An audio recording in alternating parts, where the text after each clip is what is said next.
Captain Tasha Williams walked into the precinct, her strides purposeful, her head held high. As the highest-ranking black female officer in Atlanta, she was no stranger to pressure or the looks of both admiration and disdain from her colleagues. Today was no different. Another day of leading the force, another day of being excellent despite the obstacles. Her sharp mind and unwavering dedication had earned her this position, but not everyone was happy with her success.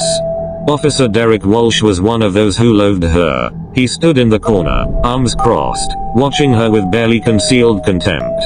Derek had been in the force for longer, yet he had never risen beyond a patrol officer. He blamed Tasha's success on what he called political correctness, never once admitting that her hard work and integrity were the reasons for her rise through the ranks.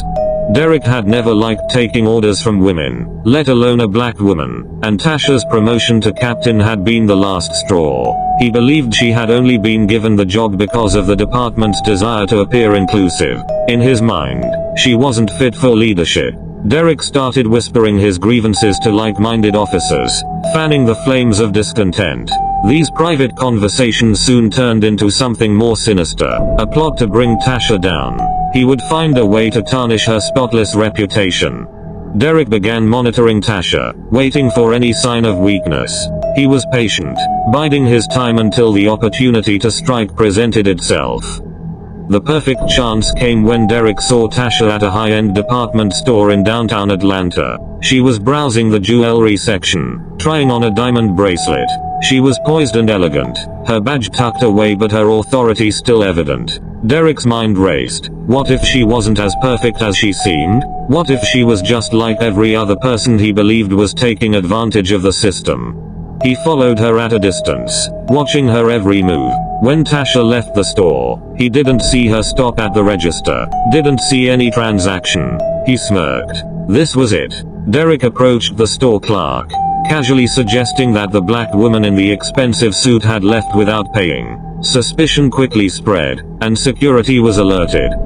As Tasha walked toward her car, Derek and his team swooped in. Derek, acting as though he was merely doing his duty, loudly accused her of theft. The spectacle he created was designed to humiliate. You think just because you wear a badge, you can get away with anything. He sneered as onlookers gathered, phones out and recording.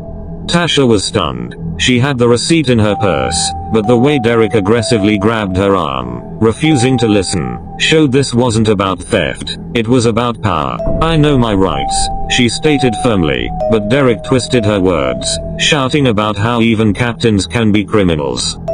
In handcuffs, Tasha was paraded through the store, her dignity stripped away in front of a crowd that grew by the second. Whispers and camera flashes surrounded her as Derek marched her out like a prize trophy. Social media exploded with posts and videos, many criticizing the racially charged nature of the arrest. Still, Tasha kept her head high, refusing to show the pain she felt inside. Back at the station, Derek made sure that Tasha was booked like any other criminal. Stripped of her title in that moment, she was treated with the utmost disrespect. Even some officers who didn't like her winced at the way Derek was handling her. They knew Tasha wasn't a thief, and the arrest didn't sit right with them. But Derek relished every second of it, convinced he had finally taken her down. As she sat in the holding cell, the weight of the situation pressed down on her. She had fought hard to earn her position, worked twice as hard as some of her colleagues to prove herself, and now it seemed like all that effort could be erased by one man's vendetta. Yet, even in that moment of vulnerability, Tasha knew she couldn't let this break her. She was innocent, and she would fight to clear her name. By the next morning, the arrest of Captain Tasha Williams was on every local news channel and social media platform. Outrage grew across the city of Atlanta and beyond. The sight of a black female police captain, in handcuffs, being humiliated by one of her own ignited a firestorm. Civil rights activists quickly rallied around Tasha, calling for justice and accusing the police department of racism. Community leaders, public figures, and citizens alike voiced their support for Tasha, condemning the actions of Officer Derek Walsh. The hashtag Justice for Tasha started trending, with people demanding transparency and accountability. Protesters gathered outside the precinct, chanting her name and calling for Derek to be fired. Meanwhile, inside the police station, the department's leadership struggled to control the growing backlash. Internal Affairs had no choice but to launch an investigation into Derek's actions. As news of the incident spread, the pressure mounted on the department to provide answers. Tasha's legal team moved swiftly, presenting concrete evidence that she had indeed paid for the items in question. Receipts and surveillance footage from the store clearly showed her completing the transaction. The department was forced to admit there had been no grounds for her arrest. But the investigation went deeper than just the false accusation. As Internal Affairs dug into Derek's record, they found a disturbing pattern of complaints. Over the years, multiple accusations of excessive force, racial profiling, and misconduct had been filed against him. Many of these complaints had mysteriously disappeared, brushed under the rug by those in power who wanted to protect their own. As more of Derek's questionable behavior came to light, the media picked up on his dark history.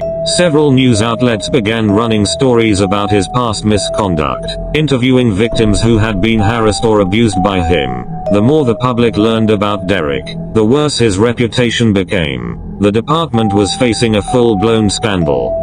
Civil rights groups used this opportunity to highlight the systemic racism that had allowed officers like Derek to stay on the force unchecked for so long.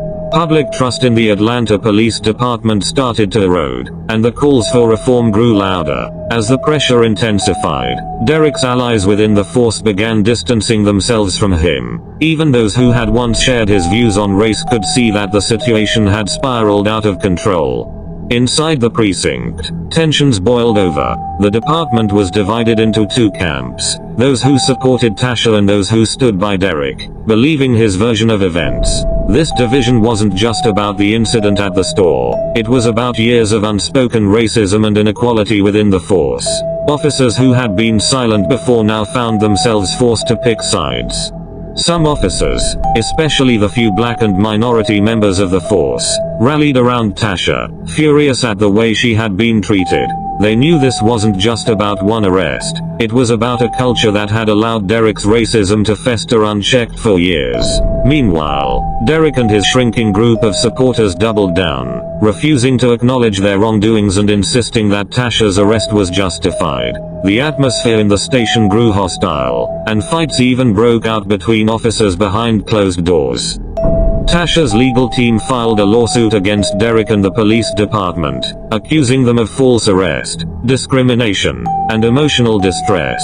The case quickly became a national story, with prominent civil rights lawyers representing Tasha. The lawsuit demanded not only financial compensation but also reforms within the police department to address systemic racism.